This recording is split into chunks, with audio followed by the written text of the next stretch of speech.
This is Real Estate Rookie episode 436. My name is Ashley Kerr, and I'm here with Tony J. Robinson. And welcome to the Real Estate Rookie podcast, where every week, 3 times a week, we bring you the inspiration, motivation, and stories you need to hear to kickstart your investing journey. And we are having back on the show, Sean and Ann Wayne, episode 63. That's right, episode 63, which was recorded over 3 years ago. Now, Sean and Ann decided to ditch their corporate jobs and dive into flipping properties full time. So today, we're going to learn, do you need a design proposal for your flip?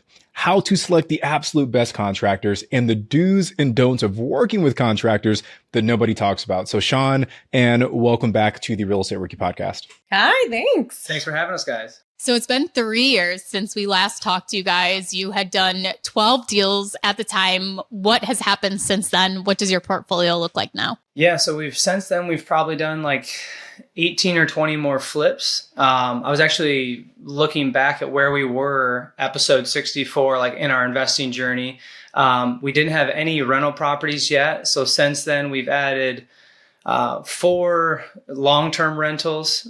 This past year, we just added our first pretty mega Airbnb. And then other than that, I think just contracting. I'm a licensed general contractor, and I'm sure we'll get into all the details and everything on that. But, and I did want to add, since then, we've added about 13 to 15 chickens. We've added another dog. We have added 2 cats. And a baby. And my hair is about 2 feet longer than it was 3 years ago. So lots has changed. Yes. I love that Sean mentioned everything except the baby, right? It's just like, where's everyone's head at, right? I was like, most importantly, we still have 3 live children. I think I was pregnant with our youngest when we did the podcast last time. That's awesome. Well, so Sean, you talked a little bit about you getting your license. I guess maybe, and how are you guys separating the responsibilities within the flipping business right now? I think that's definitely something that we have clarified during this time the most is really my job and his job. So his being obviously the contractor, he's definitely the budget side, looking more at the spread and finding the properties, and I'm 100% the design side. And I've since added just a little bit more clarity to that side of the project, most specifically in using design proposals and spreadsheets, which is something that I wasn't good at before, but now I'm pretty good at it. And then what about when you're purchasing these, going through the acquisition process? Maybe whose role is more that acquiring the properties, and what advice would you give a rookie when they're making their first purchase? I do all of the deal sourcing. So finding our flips, finding our investment properties. And obviously you can kind of look at, when you're a rookie, deals from anyone actually, I'm sorry, backing up. You can look at your deals from, I'm going to flip this house and make my money, or you can look at it as, I'm going to hold this as a long-term investment. I think as a rookie, the philosophy that I used was, I'm going to flip this property, but with the exit strategy B of being able to BRRRR this property, being able to refinance out of it. And are we in a situation to do that so that if issues arise, we're in a good spot? And I think that's a safe way for rookies to enter those kind of projects, so that they have some options. And we've had some of them where we've literally had to use that backup plan. So that's kind of, I guess, advice I would give to a rookie. Mm-hmm. Yeah, that's definitely great advice, having some kind of exit strategy in place so that if it doesn't go the way that you want, you have some kind of plan to handle that. Can you maybe tell us about one of those examples where you did have to use your backup strategy? Yeah, I can. Another advice for rookies is, when you go and look at properties in the middle of a summer day and the neighborhood seems okay and everything's fine, just maybe double check all of your factors before you move forward with that purchase. Right after we actually did, probably literally a month after we did our podcast with you guys 3 years ago, rolled up to this property, looked like decent, everything's fine. Ended up making an offer on it, got the deal. I was excited, just supposed to be a flip house. First day we roll up to the property and we realize that we are in an incredibly dangerous neighborhood that is not nice after sunset or even into the wee hours of the morning. We ended up flipping it. We said, let's get in and out of this thing. Okay, lesson learned. We were still learning Hampton roads as a whole. We got 7 different cities that, you kind of operate in down here in Southern Virginia. So we get to the end of the project. I put it up for sale. We got it under contract. I was like, sweet, wipe the sweat off your brow. You're like, all right, that was nerve wracking. Let's get on from this project. And then about a week before closing, there was an issue with the lot lines in this area of the city. And I did not get a survey before I bought the property. So not getting a survey came back to bite us. And essentially, we couldn't sell the property to someone with a normal loan. So no one with a VA loan, an FHA loan, even conventional, the underwriters wouldn't take it because of the lot line issues and some encroachment issues. So that led me to having to go in to BRRRR the property, which actually was our only perfect BRRRR, where we got all of our money out. It actually is a good rental. Our tenant has been there for 3 years. Yes. She's super sweet. It's great. But yeah, like that situation, literally, that's exactly what happened. Yeah. So we get surveys, to clarify. I get surveys on every deal now. Lesson learned. Big lesson. We've talked about surveys before, and Ash, I think you mentioned that, especially when you're looking at like some of these properties with like more acreage. But where I'm at in California, like my agents never mentioned like getting a survey done for like the lot lines, and it's just not something that I think is normal down here. But it's a good reminder that just because it hasn't happened to me yet doesn't mean it can't happen to me in the future. Yeah, for sure. And at least get on your city website and do kind of like, a lot of them have like an air. We have it here. It's like an air shot, and they'll give you what the city thinks is accurate. And for example, that entire block of that city they're all off. They're all messed up. Well, that's good to know, right? Yeah. I won't mention the specific city. Well, I'm glad you guys were able to come to like a resolution on that property. You BRRRR'd it. It worked out well for you guys, but you said you bought that one 3 years ago, and real estate has changed a lot since that time 3 years ago. And I know that the focus of this episode is going to be on how you're actually managing the rehabs. Before we get into the kind of nitty gritty of that, just one question is, what are you guys doing today to actually source these properties? Because I think that's a big challenge for rookies who are looking to get started, is that where do I go? Are you guys going to the MLS? Are you guys going direct to seller? Are you working with wholesalers? Like what strategies are you finding that work today to find these deals? Yeah, for sure. I think there's so many strategies, like as you guys know, that you can use to kind of source deals. What's manageable for me is using really effective real estate investing realtors that kind of help us out. So I use them. We do have some connections over the last several years with local wholesalers. Those are hit and miss sometimes, but sometimes they're great. And just networking, like for us now, maybe it doesn't apply to rookies, but people will come to us with deals now. Like one that we just got under contract. Someone mentioned our name at a coffee shop, and we ended up getting, it's like a great property. But getting back to rookies specifically, I think if you can just research and find a good realtor or another investor to hold your hand, like that's your best bet, especially when you're at perceived top of markets. Like you really want to make sure you're dialed in and something's a good deal. For example, that one that I found in that bad neighborhood, I didn't have any realtor, got it from a wholesaler, wasn't 100%, and that was 3 years in, and I still goofed up a little bit there. So I think having a trusted person to kind of hold your hand through the first couple deals is it's essential. I think the answer to the question is all the above. I think you should use as many different resources as possible, from wholesaling to real estate agent. And Sean just went to auction for the first time and learned a lot too. So that's another great, way to get houses too. So all the above. I don't think just sticking to one. You use all the different resources. Yeah, I forgot about that. We're starting to do a lot more of the auctions, which is super competitive too, actually. But yeah. What is something that rookies get wrong when they're purchasing their first rental or their first flip that they should be doing once they get the property under contract? Yeah, I think a lot of times people will fall into they stop planning for the project and analyzing it as soon as they get under contract because they're so excited about having a deal. And then you have this length of time till you're closing, and you just want to make sure you're utilizing that time. And I think in residential real estate, people miss on that a lot. And what'll happen is they'll, stop after they've gotten the deal and they're so excited. Okay, the numbers work. And then instead of putting in, the time and energy to really sit down and create, a beautiful plan for design and how they're actually going to move forward with the finishes in the home, having the buyer in mind. They just kind of run to the clearance section or just don't even put a lot of thought into what's actually going to go into the house. If it's new, then that's sufficient, but it's really not the fact that it's a brand new light. I really think you have to, either have a design person on your team or really put in that mental energy into really creating an actually beautiful home with the buyer in mind. Yeah, I think front loading your projects with a lot of thought and planning makes for a better product for the end buyer and for your contractors who are working on the project. Well, it's great to hear how far you guys have come, how you've been able to pivot and change your strategy and to do so many flips within the past couple of years. I want to continue to have you share your knowledge with the rookie community, but first we're going to take a short break.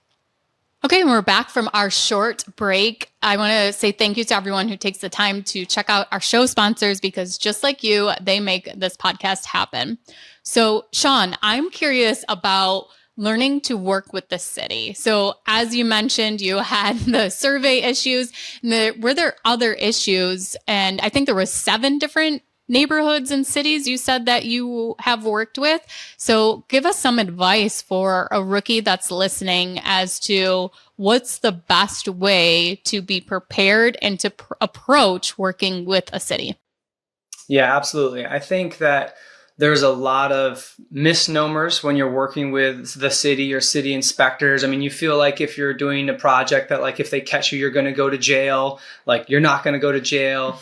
Or I remember the first time I got a stop work order from a city inspector, I was like beyond stressed out kind of thing. And what I learned and what kind of advice I would give is think about your project up front. And is it really going to need permits? And are you willing to risk or run the risk of not pulling permits and getting stopped? Because what happens when you get stopped by a municipality is you're going to have a huge backlog chunk of time down on your project that can run in the 1 month to 2 month period of time getting plan reviews. Again, backing up to the survey issue, if you want to just blitz through and think you're going to fly under the radar and do a flip and they catch you doing that, now all of a sudden, if you haven't gotten a survey, you got to go get a survey. Surveys take 2 to 3 weeks to come back. Then you've got to do plan and architectural designing, all that stuff. So you lose this huge chunk of time. And I think as rookies, you don't realize how bad that can really hurt you and how much that can tie you up. So I would say think through your project truly from the beginning so that you can make appropriate plans. So like I get a survey just not so I don't buy a bad property, but so that I'm also ahead of the game when I'm submitting permits. So I can already be rolling that. So that's one aspect of it, I would say that's huge. Second thing is if you are nice to them, generally they'll be nice to you, right? And if you are a jerk, they will ruin your life. And I've seen contractors get into it and they want to just shine their contractor's license in front of the inspector and the inspector wants to show them who's boss. But what I've also seen is if you are humble and are willing to learn from them and ask them their advice, and a lot of them have been contractors before and they're not trying to be jerks and they're not trying to be stuck up, they will go out of their way to help you. I have the cell phone numbers of several different municipalities, head guys, from the framing guys to the plumber inspectors. And I will call them and be like, hey, I'm about to do this. What do you think about this, to get ahead of it? Or they'll even stop by on their own time sometimes and help and just, hey, before you call for inspection, check this out. That makes your life so much better. So I think those two things is being prepared for the project at hand, and then 2, deciding how you're going to interact with them. Because if your ego is too big, it's going to clap back at you in a bad way, financially, everything. And your contractors will be upset. There's so much I could go into there. I'll stop rambling, but those 2 points I think are a big deal. And Sean, it makes me, it just brings to mind for me that each city is really like its own personality. Like there are some cities I've been to where it's like an absolute pain to get anything done. And there are other cities I go to where they're like, hey, we just want to make sure that your house doesn't fall down. Outside of that, you can kind of go do whatever you want to do. But you won't know what the personality of that city is until you start building some of those relationships. But I agree with you that kind of, going with the approach of, maybe working together and friendship is a better take, because I've only been red tagged once, and luckily this city was like a super laid back city where they're like, look guys, you're almost done with the rehab, so we're not going to make you like undo everything, but just do this, give us this, and you'll be good to go. And it was a really easy process, so there is something to be said there. But Sean, I guess one follow-up question for you. At what point are you engaging with the city in terms of submitting plans and giving all of that information? Is it while you're under contract, or are you waiting until you actually close on the property to kind of kick that process off? Yeah. So again, with the different municipalities, a lot of times they will not allow you to apply for a permit until you own the property. So that can hold you up. But what you can do is make sure that you have everything in hand to click the button on day one. So we have a project right now, for instance, we're doing the survey. Our architect is already kind of doing our drawings in the background, and then we'll have everything ready. So the day we close, I'm going to click send and start that 2-week plan review so that I'm not losing. We did a big renovation last year. I took almost a month and a half getting through plans and reviews after closing, just on straight downtime. And it's a really big, popular, nice beach area that we live in. So like, you're not going to get away with doing anything until you do that stuff. So I try to do that. One caveat to that for rookies is the survey kind of helps you from a contractual standpoint, right? Like if there's something wrong with the survey, you can back out of the deal. So it's a little more expensive. You might spend that $700 to $1,200 expense, but it could save you for two reasons. If you go ahead and work with your architect, that's money lost. So you have to really be confident that you're marching forward with this deal, or that you're willing to risk, hey, I might throw away a couple grand here, jumping the gun a little bit by getting an architect involved or something else with plan review. Some deals will do that because I feel very confident in which way we're going, et cetera. And other times I won't, and you'll wait. So I just wanted to add that there for people to consider. And what about for you? Like we talked a lot about the permitting and the construction side of things, but I know you mentioned earlier the idea of the design proposal. So I guess first, if you can maybe just define what that design proposal is, and what is the importance of creating that up front for the project? Sure. It's basically a document that lays out very clearly every single element of interior design for the house, from the kitchen knobs to all the doorknobs in the house, to the color of the front door, to the roof color, to even the plants that are going to go in the front yard. So every little detail is decided first before it's bought. It's put into this design proposal. So it's in a Word doc, I guess we use. And my very organized husband and our new project manager are excellent with the organization part. They actually have set up a beautiful template.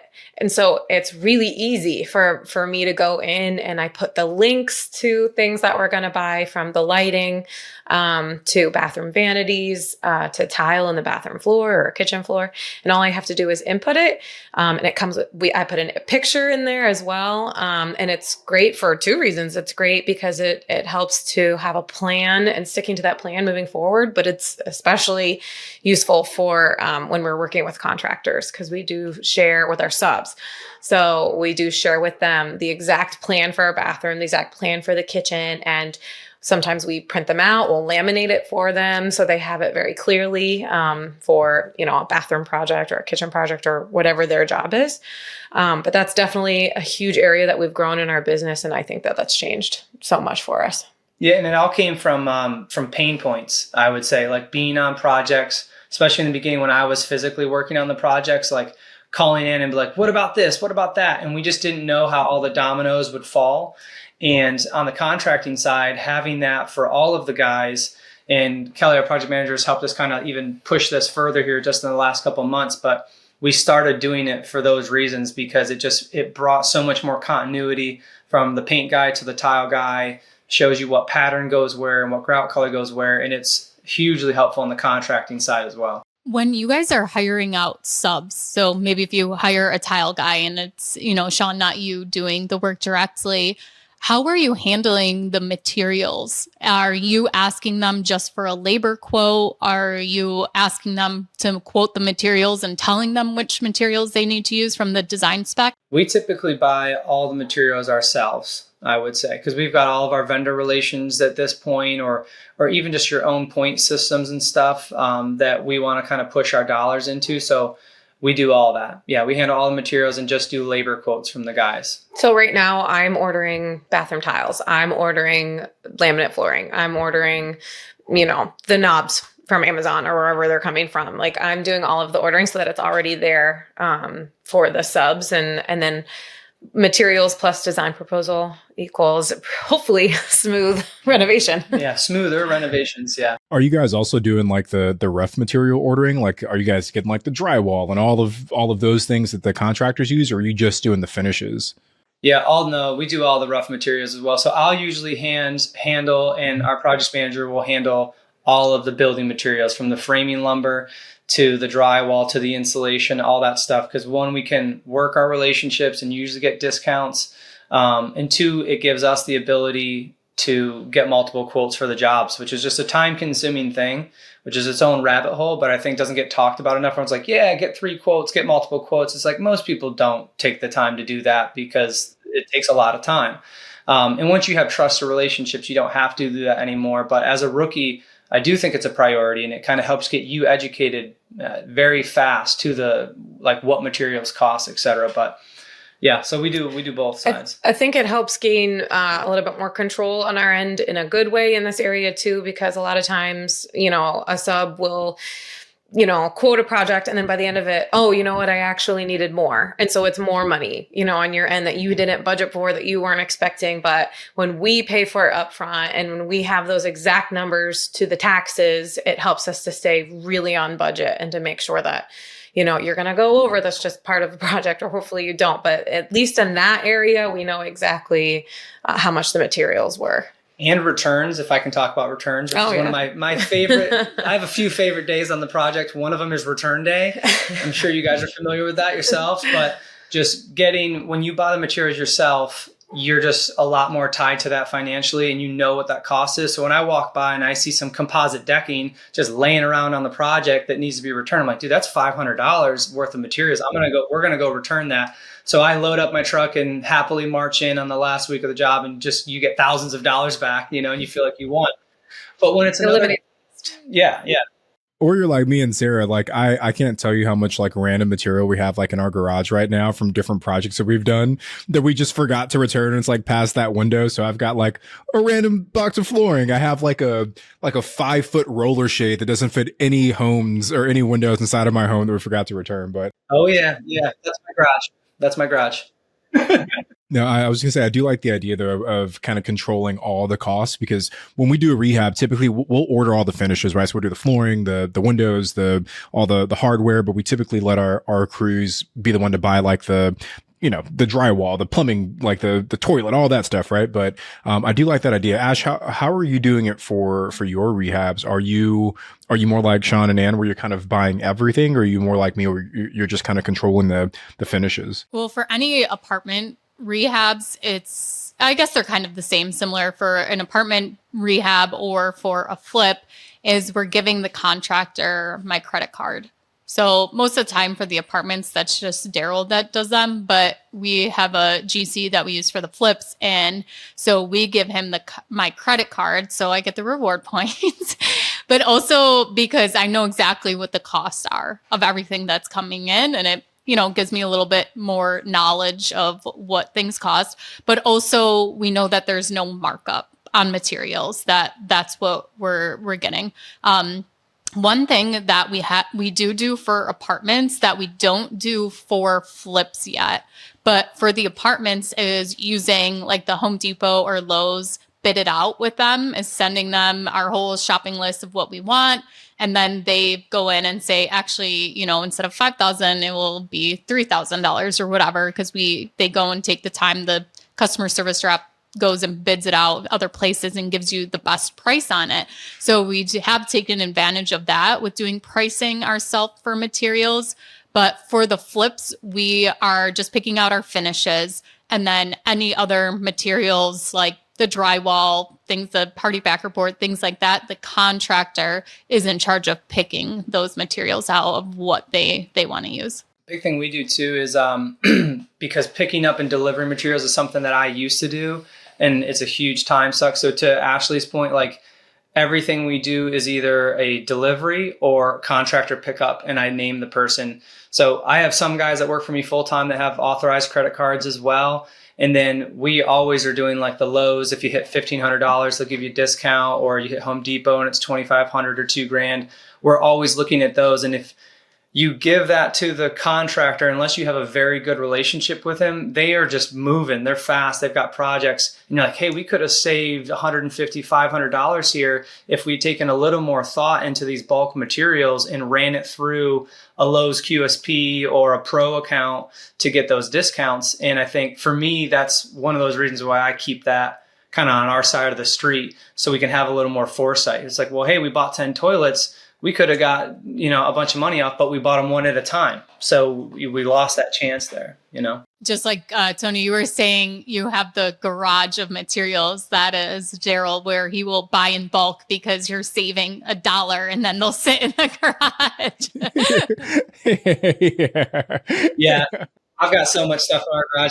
I literally just load out the garage, a whole truckload in my truck of stuff that I got fed up with that's been in there for 3 years. I'm like, look, this tile is not going to be used. No. And this paint is not going to be used. As much as you say, or as much as we say, oh, we'll use it on another project.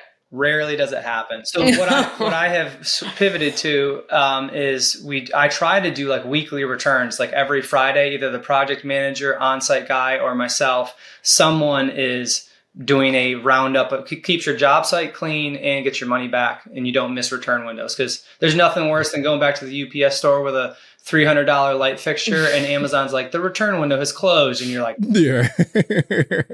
Yeah. And kind of to that point, so for the apartment remodels, we try to keep like the same materials that we use for each of them. We've actually started doing inventory and keeping inventory of them. So because like a lot of the properties are owned by different LLCs. So like, okay, if LLC A bought materials for this rehab and there's a, flooring left over, we were good to go to use it for LLC B. That's not really fair. I have different partners and different ones. So we've been keeping inventory. So that way we just go, and it's actually integrated with our property management software. And we can go and just log out how much of the flooring was used by LLC A, how much was LLC B, and charge them separately for it. And then the property management company is reimbursed for those expenses too. So if you have like multiple entities where you don't want to commingle, that's always an option too, is actually take inventory and to separate the costs out between them. that's awesome. We'll have to get that property management tool.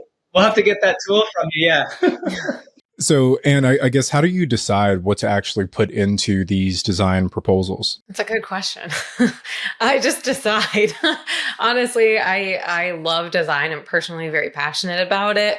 And I do a lot of homework, on the weekends and when I have free time. And by homework, I mean scrolling on Pinterest or going on Instagram and following other, design inspiration. And I have folders of so many different, interior design things I want to use, from like arches in a shower to different tile patterns and different ways to use subway or that kind of a thing. So it's one of my favorite things about not copy and pasting from house to house, is that I'm a creative, and I didn't know that my whole life, but I know it now. And I really enjoy having the opportunity to design another house and to do it differently. And I love to just try out different design techniques, and, obviously keeping the buyer in mind, keeping more of a neutral interior design, because I do know it is still a flip, but neutral doesn't have to be boring. So I try my best to be neutral and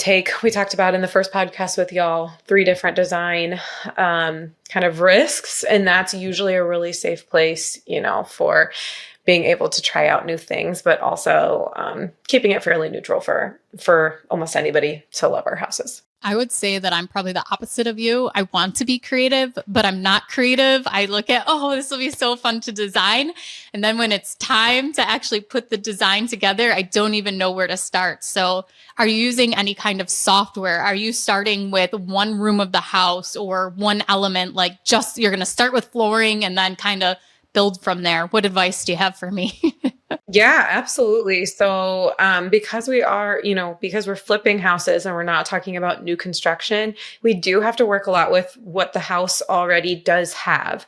So, for example, if we get a flip house and it already has exposed beams, then I'm going to use that as kind of a grounding place for where to start with design. So I know that it's going to have a little bit more of maybe farmhouse kind of feels, maybe a little bit more rustic if they're wood exposed beams. So I go in and I look at the house and see, okay, what are we keeping and what's not going to change here?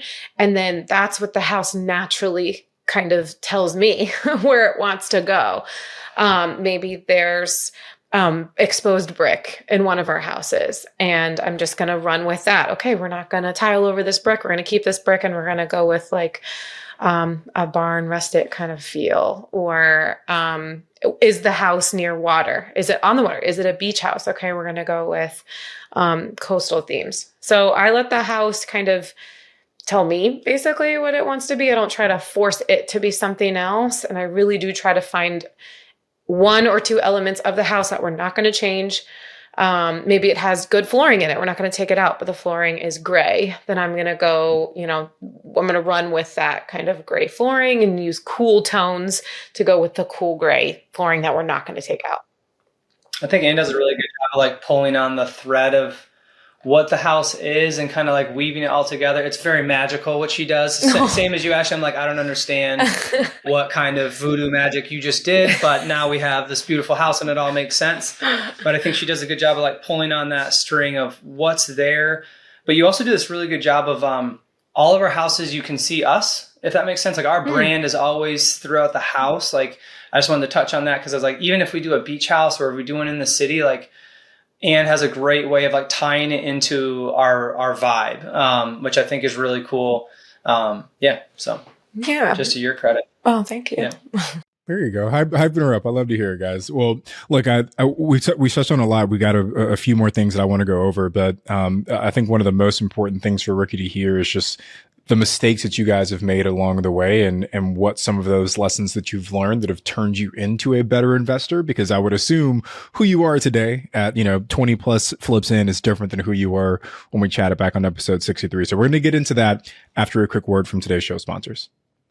All right, guys, we're back from that break. Now, Sean, Ann, I guess I want to know, what are some of the do's and don'ts when it comes to working with like your subcontractors, your plumbers, your electricians, your demo team, your drywallers that no one really talks about?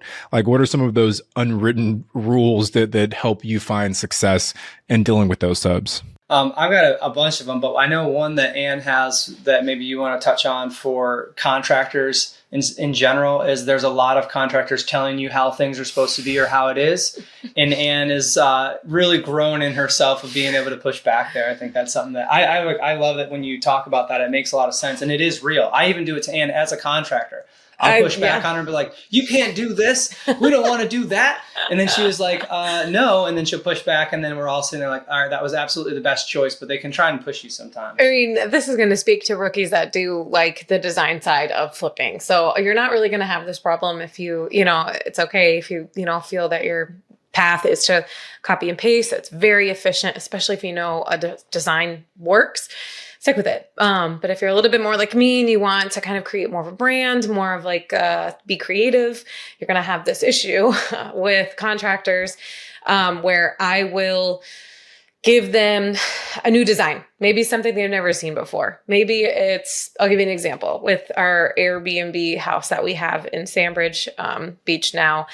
I did a mosaic tile where I took 3 different penny tile colors and I wrote the word pool with the penny tile in a different color than the backdrop because the bathroom was servicing the pool. So it's supposed to be like a pool house type bathroom. And you could see the guy's brain just breaking. It was exploding in front of us. He was like, you want to write a word with tile? And I was like, yes, hear me out. It's all over Pinterest. And he's like, what's Pinterest? But I remember that day we had to sit down. Sean took the kids and I stayed at the house with the tile. You were there for like 2 hours and you laid out the whole thing. Him and I sat down and laid out every individual piece of penny tile outside of the bathroom. So then he would have to transfer it into the bathroom when I was gone. So sometimes I have to help. Sometimes I have to give pictures. Actually, most of the time I have to give pictures. But I do get a lot of pushback because it's either one, new to them, so they've never done it before, and that can be scary. Or two, they, to be honest, can be maybe a little lazy. Like they're just like, oh, I don't want to have to think. Like, don't make me think about those cuts in the tile. I would rather give me the 12 by 24 tiles and let me stack them. Like, that's just what I want to do. That's the bread and butter. Yeah. I always get cheers when I'm like, this one's going to be stacked somewhere. Like, yes, thank you. No more words in your tile.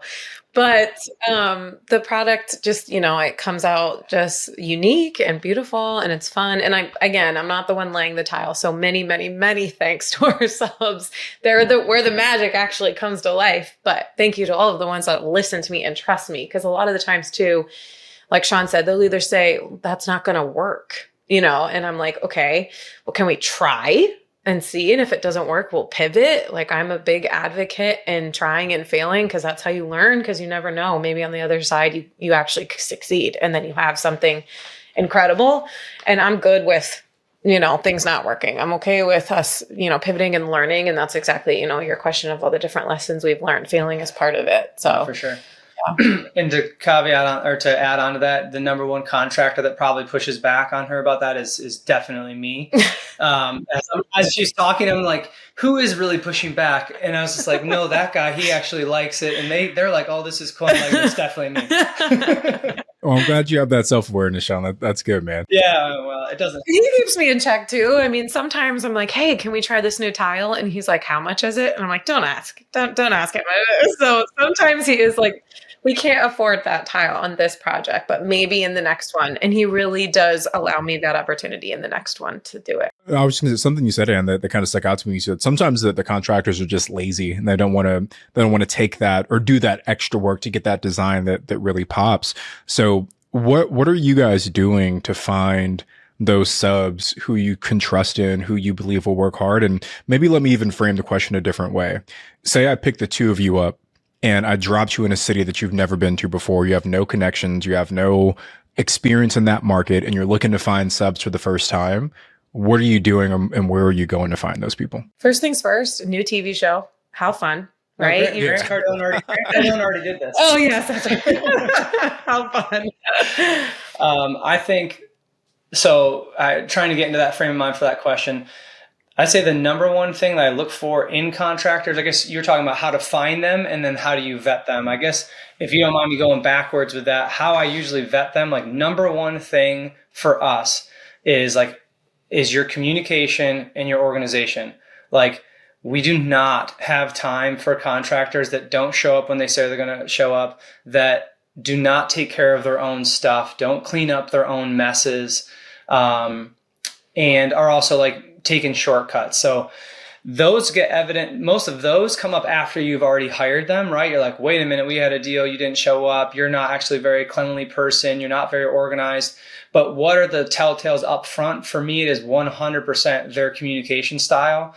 It's like, how do they handle themselves? Because some contractors are running a business and some contractors are just making enough money for that weekend and they're going to go out fishing and they don't really care what's happening. So how people conduct themselves up front, it is no different from any other business or relationship that you value. It is the exact same thing when you're judging contractors. And I have been burned many times by trying to work with cheaper options to the detriment of not only our timeline on the project, but to the frustration of myself and the frustration of like other contractors. Like my good contractors, we don't want them around. We don't want people like that. So people that communicate and are organized, I think if you only have that, you will be on a straight path to getting a good team together. Well, and I had a couple of thoughts too. The first one is I definitely think word of mouth is huge. Talking and networking with other investors. And, maybe they have, different subs or different people they've heard of, or just talking around to different people. Oh, who did you have do work on your bathroom? Oh, I loved this person. And just networking in your area, in your neighborhood, in your field. And then I also think that we've done a really good job too of networking within our own subs as well. So we've had really good subs who have just come to us and say, hey, I have a friend and I've been talking about you guys and I've been loving working for you. He's now interested. Would you guys mind giving him a shot? So really networking within your own subs is another really great way. And if we know we love, a sub, then he's recommending his friend. Well, then we probably are going to like a B sub because they're friends or they work together. The one recommends the other one. So that's another, I think, really good way. And my last point too, that got me thinking when Sean was talking was, I think the way that Sean and I conduct business and the way that we run our business is also attracting high quality workers and subs, exactly the way that I kind of explained through our own subs. Like we recently started to kind of see this influx of people almost finding us because people are saying, they're sick of contractors that aren't showing up. They're sick of, low quality work or low quality flips. And they're like, hey, have you heard of, Sean Wayne? He has X, Y, and Z over here going on, high quality, good work environment. The community is strong and uplifting and powerful. And I think that that's starting to catch. And so I think in a lot of ways, like they're really starting to find us. And I think like our work ethic and the quality and the community we're building is starting to speak for itself, which is a huge blessing. So to kind of wrap it up here, what would be your last piece of advice that you would give to rookies just starting out on their investing journey? I would say don't make decisions based on fear. Like if you're afraid to start, if you're afraid, that's not necessarily a good enough reason like to begin. I think you obviously have to be smart. You have to do your homework. I would say talk to other investors, people that have been in this line of work for a while, and ask them personally, about their beginnings. Because a lot of us have, such humble beginnings. And I think that it's so important to remember where everybody started. And we want to share that. We want to share where we were sleeping on a mattress with 2 little kids in a house that we bought sight unseen. We were so afraid, but we acted anyway. So I think, just not being, afraid and making decisions based on fear and also just knowing that everybody starts, small and somewhere. Yeah, for sure. I think for me, on building on the limiting beliefs too, it's I think I've dealt more with like dealing with imposter syndrome in general, particularly as we've like been successful and grown, and just allowing yourself to be like, no, you actually do. You are and you should act like a boss in the professional sense, or like you are and you should act like an executive, and you are and you should and you have the right and the responsibility to lead your team. Because a lot of times I think we get going in real estate and it's just about us. And I think one thing I would say for rookies too, maybe I'll circle back to this, but with those limiting beliefs is like allowing yourself to grow into those roles and say like, I haven't earned the right to act like this type of person yet. And for me, I had to be like, look, I am the boss. I need to act like a boss, treat my people well, and like conduct business in that way that's like actually something can build around and a culture can build around. So I think that's something as I've grown, I've had to kind of step into belief wise and just, all that. I think the little victories help to break those limiting beliefs as well. Like when you kind of overcome a fear and you jump and then you have a little victory here, then that's just going to snowball into the next time you're a little bit afraid of something. You're going to think to yourself, wait a second, X many months ago when I was afraid of that, I overcame that. So I now have, some courage to do, overcome this hurdle that I have right here. And little by little, you can kind of look back on the past and see how many little victories you had, so that when you get to a new roadblock that you've never hit before, you can look back into your stash and think, okay, I have this stash full of all these times where I hit something for the first time, or I was afraid and I overcame it with, bravery and courage. So it can really grow and snowball into giving you, confidence in all those areas. Well, Ann and Sean, thank you so much for taking the time to come back to the Real Estate Rookie Podcast and to join us and fill us in your journey in the past couple of years. Congratulations on all your success. And we can't wait to have you back on again in a couple more years and to see where you guys are at. So thank you so much. Yeah, thanks for having us. We appreciate it, guys. I'm Ashley and he's Tony. Thank you so much for listening to today's Real Estate Rookie Podcast, and we'll see you on the next one.